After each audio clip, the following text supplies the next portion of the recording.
I was shot in both of my feet.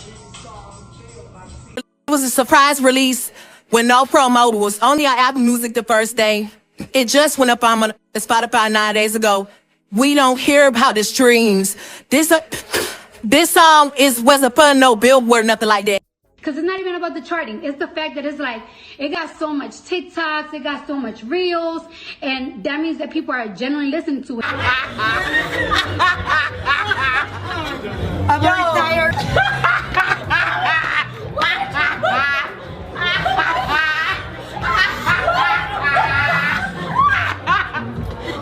Okay, loves, welcome back to Exoticteablog. I'm back with another video. Before we get into this one, make sure you like, make sure you subscribe, hit the notification bell so every single time I post you'll be notified. If you're new to my channel, you're welcome. Please hit the subscribe button, and I love you. Returning subscribers, y'all should keep doing it for me. I also love you guys too. Grab your cups because I'm about to spill the tea, and let's quickly get into today's video. Sit tight because we've got a lot to discuss. First things first, starting up with Diddy and Miss Cassie. Okay, so it's day 4 on the trial and the defendant took stand. Okay, let's get into a little breakdown. Diddy trial day 4, Cassie afternoon cross continued. Diddy OD in 2012. Michael B. Jordan mentioned Cassie prior testimony questioned Cassie excessive drug use and jealousy. Now, jealousy, they're talking about how Cassie was jealous of Kim Porter and Diddy dating, okay, back in the days. And also, I mean, they said that Cassie was doing drugs behind the scenes and Diddy usually be mad at her. But Cassie did fire back at Diddy, saying that he was only mad because she was doing it without him. Okay, so that's interesting. And also, I mean, the whole jealousy thing. She said she was ready to do anything. She said she was 22 and she was ready to do anything. So that's going to please Diddy. But at the point, she wanted to leave the whole thing. But Diddy kept on threatening her with freak offs video, and I mean clips that might damage her career. But let's quickly get into this little breakdown from Miss Lauren Conlin. Shout out to her. Okay, she been working overtime and I really love that, and she's going to let us know what happened in day 4. A little highlight. Let's sit and grab our cups. Okay, afternoon cross-examination. I'll just give you some highlights here, not everything.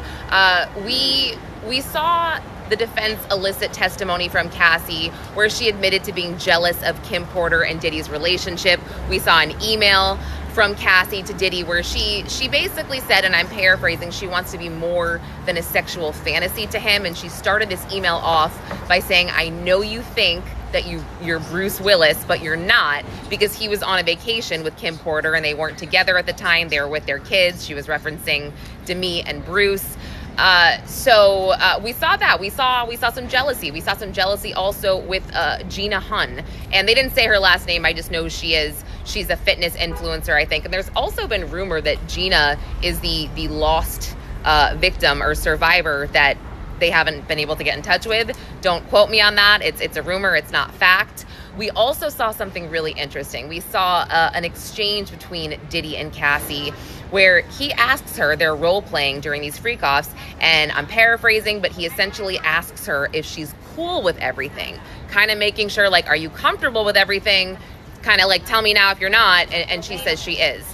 We also learned about Cassie's relationship with Michael B. Jordan in 2015 when she was in South Africa filming a movie.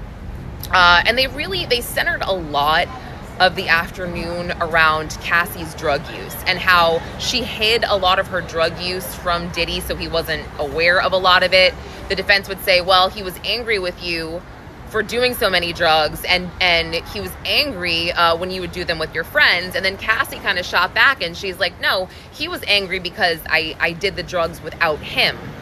And Cassie, by the way, she amazes me. I mean, she's 8.5 months pregnant. We've seen so many graphic text messages from her, so embarrassing and humiliating for the world to see.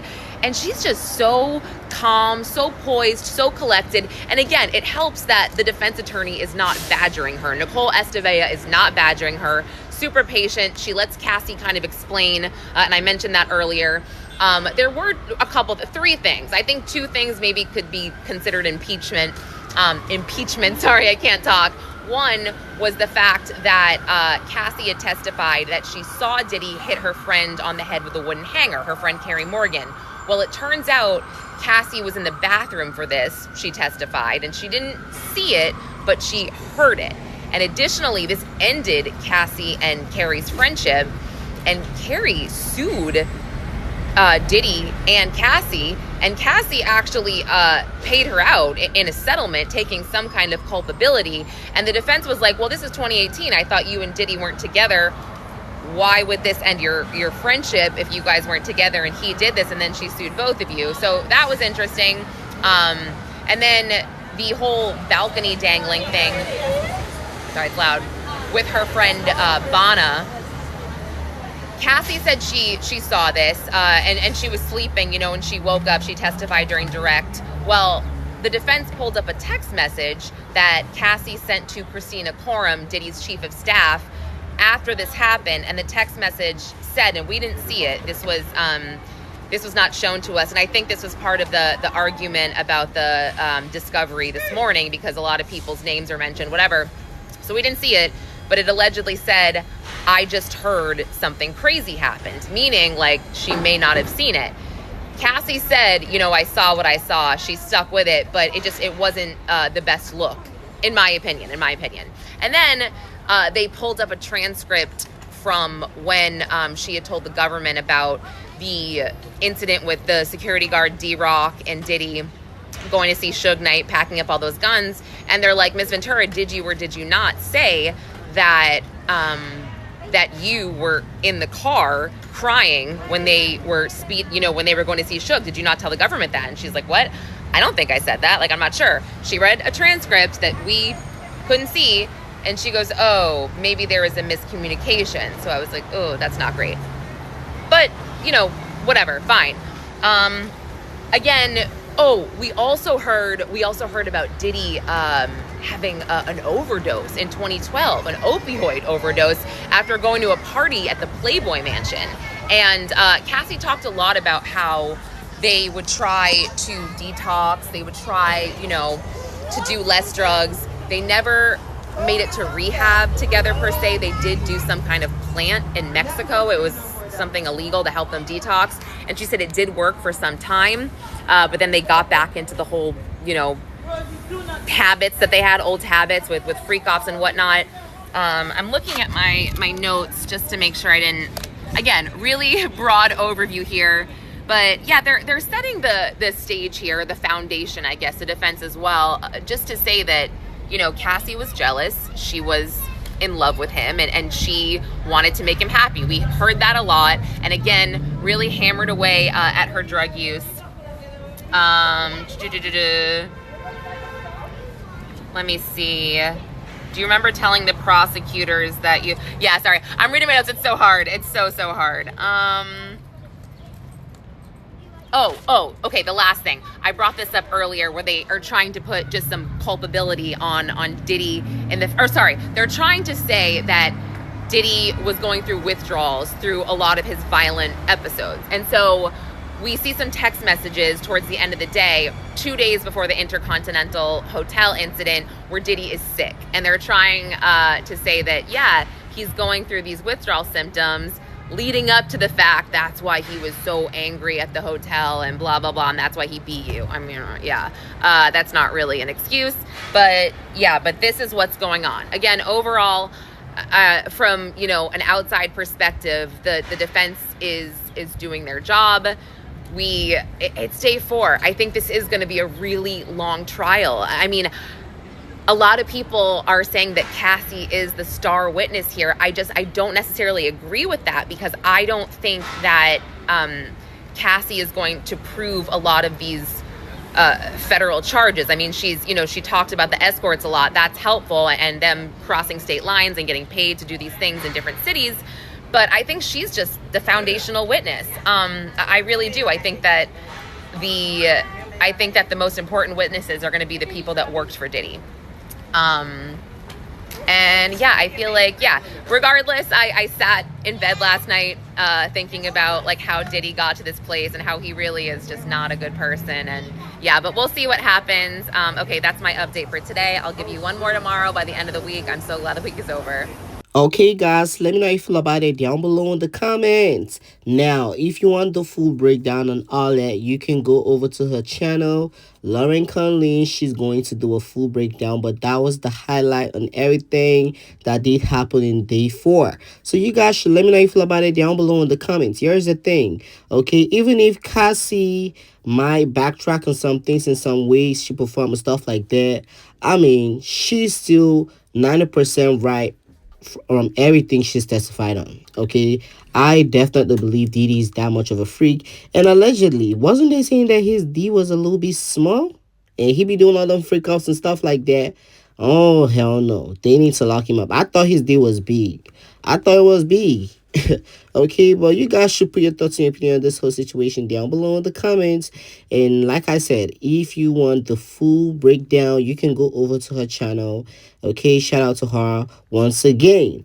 Now, moving over from there to the next story. So, Halle Bailey is going through a little I'm gonna say a hate train, because the general public, not necessarily the general public, but these man blogs and all that, they are just trying to push a narrative by Halle Bailey. And I mean, she's coming with fire because she's not coming to play. So Halle Bailey seeks to limit DDG access to baby Halo, once visit supervised, and blocks outside LA. So new court documents did come out. Halle Bailey denies all visitation, okay, denies DDG all visitation, only allows supervised visits once a week for 6 hours in LA, block him from taking Halo out of LA County, ban him from getting travel docs without her permission, okay? And the only reason why she banned him from getting travel docs without her permission or even taking Halo out of LA was because DDG previously threatened to abduct that child, and he's never gonna give the child back to Halle. Okay, from this court document, she stated all that. And not only that, Halle's out here spilling tea that DDG was putting hands on her even before baby Halo came through. She thought Halo coming through was going to stop it, but it looks like DDG, the monster, continued. Okay, but they want to paint Halle to look like the villain. You see, Akademiks is not going to say it. His brother's not going to say it. Neither his mom. They don't want to lose a child because they know DDG is a cloud chaser, a monster. And they trying to make Halle Bailey seem like the bad person. Meanwhile, he was the one thirsty for attention. He put out 2 songs talking about some free Halo. Okay, he been shading her and talking ish about her on stream. Y'all gonna act like that shit never happened. And here comes dumbass delusional DJ Akademiks. He continues to add fuel in the fire like he been doing. He started speculating that Halle was with Bryant for that vacation with Halo, which was false. Okay, those pictures was fake. But anyway, y'all. He posted Halle Bailey admitting to DDG being the best father she's ever seen. I mean, there's a difference from a baby daddy, a father, and a human abuser. Okay, a woman abuser, no shade. So he can be a great father, and that's cute. But he put hands on her doesn't mean he's not going to be a good father. Okay, I don't know why they want to act like they don't think. Okay, they want to act like they don't think. They just on here trying to make Halle look like the villain. Okay, they trying to make her look like the villain. And on my previous video, I told y'all there's a narrative they are trying to push. There's the narrative about them being behind, Halle being behind Jay-Z and Beyonce's shadow and stuff like that. I don't even understand why they're trying to do all that. But at the end of the day, Halle Bailey is going to win this. I don't care what none of them think. Even if they have Kamala Harris or Donald Trump speaking good about DDG, because at this point they're trying to get everybody to say good shit about DDG. Okay, everybody's on here praising DDG, saying shit like, oh, he's cute, he's this, he's nice. Y'all should shut the fuck up. Y'all wasn't in that relationship. Like, anybody online wants to say DDG is good, he's nice, he's this, he's that. Y'all should hang it off flat screen. The video circulating there say Halle was putting hands on DDG brothers. Let's get into it.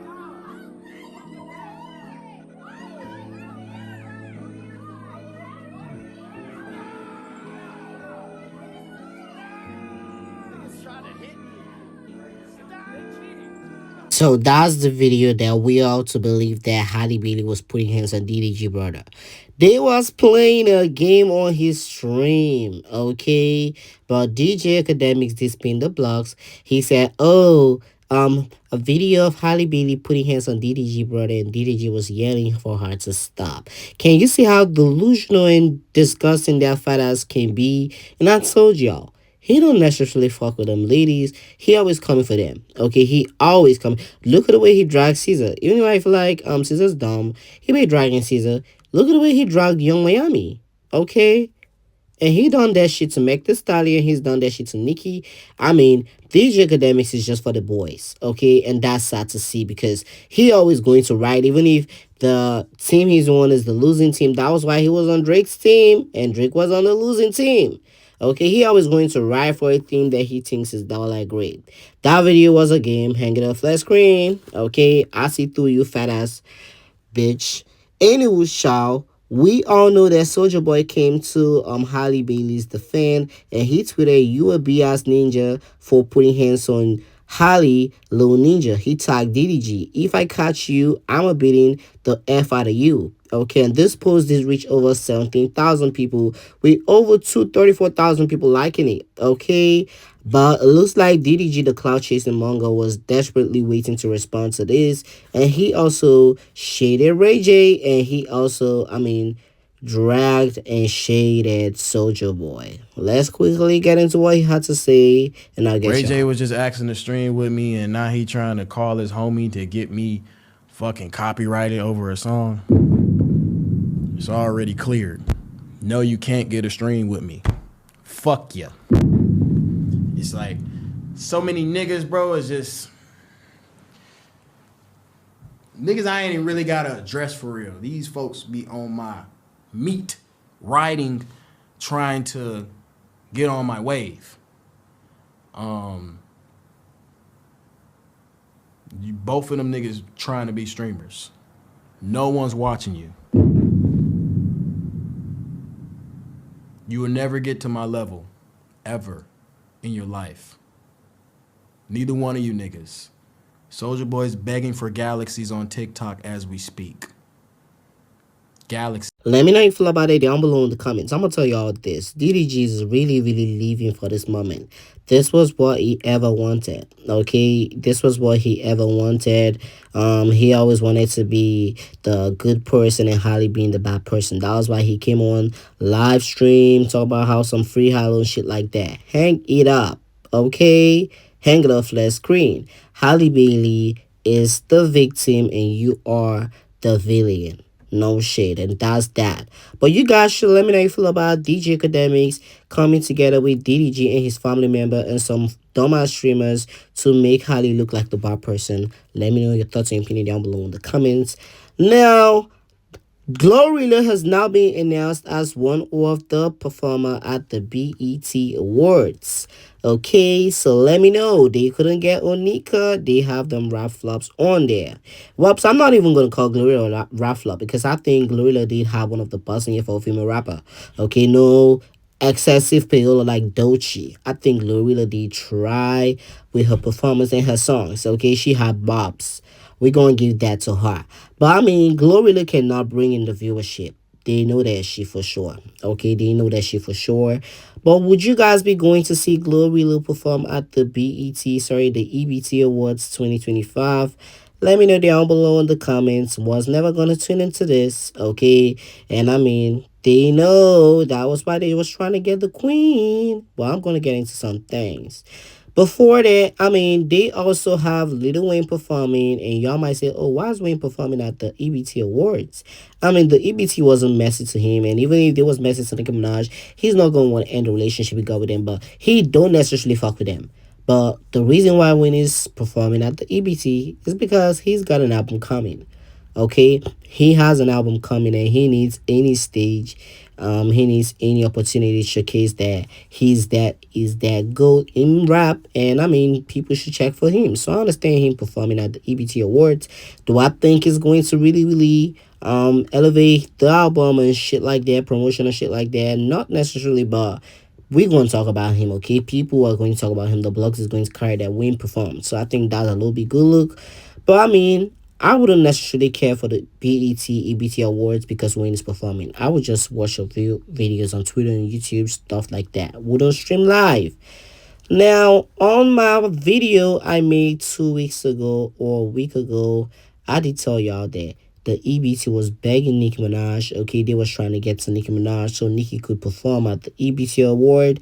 But that was a little bit false. They was trying to get Nicki to host. Okay, they was trying to get Nicki to host the award show. Now, I don't know if they've announced who's hosting the show. I don't know if it's I think Megan Dunn hosted the show before, but they haven't made an announcement. I'm not sure. I'm gonna check after this. But allegedly they was trying to get Nicki to host. A little birdie was on your spilling that tea that they wanted the Queen of Rap to host the EBT Awards. And they know if she do host, she's gonna bring in the viewership. Okay. They know that if she hosts, she's going to bring in the viewership. That was why they trying to get the Queen of Rap. But I mean, after disrespecting Nicki Minaj years ago, I don't think Nicki would ever give them a lick of attention. Okay, and they don't even be snubbing her for like what the past 3-4 years. So yeah, she's not going to host, she's not going to perform, and they're not gonna get shit. Okay, they're not gonna get shit. The BET Awards don't fall off firsthand. It was before when they used to have stars like Rihanna, Nicki Minaj, Drake, Lil Wayne, Beyonce, Jay-Z, all those stars in the show and the awards. But like now, they don't be getting that because they are trash. Okay, the EBTs are for the Lottos, Ice Spice, JT, Cardi B, Megan. That's that, and I mean, Little Baby, Little Yachty, and all that. Lil Duck, just that. Okay, no more icons except from Lil Wayne. But you guys should let me know. Do you guys think Nicki Minaj declining was a great option? Let me know down below in the comments. And a lot of fans, for a reason, okay, I don't know, but they are requesting for a Nicki Minaj and Central C collaboration. Let me know if you feel about it down below in the comments. As much as I would love Nicki Minaj doing collaboration with the male artists and stuff like that, I just feel like Central C is not a good look for Nicki, okay? But that's my personal opinion. I don't necessarily listen to most of his music, and I mean I feel like he like has a particular beat sound for like all his songs. I don't know. I'm just trying to complain, but would you guys be here for Nicki and Central C doing a collaboration in 2025? Let me know down below in the comments. Maybe I am just the one with this whole thoughts about how the song is going to sound, because I care about how the song is going to sound. But, I mean, would you guys be here for a Central C and Nicki Minaj collaboration in 2025? Let me know how you feel about it down below in the comments. Don't forget to like, comment, share, subscribe, and I'll talk to you guys in the next video. And that's all I have for you now. Be free to share, okay? And I'll talk to you guys later on. Thanks for watching.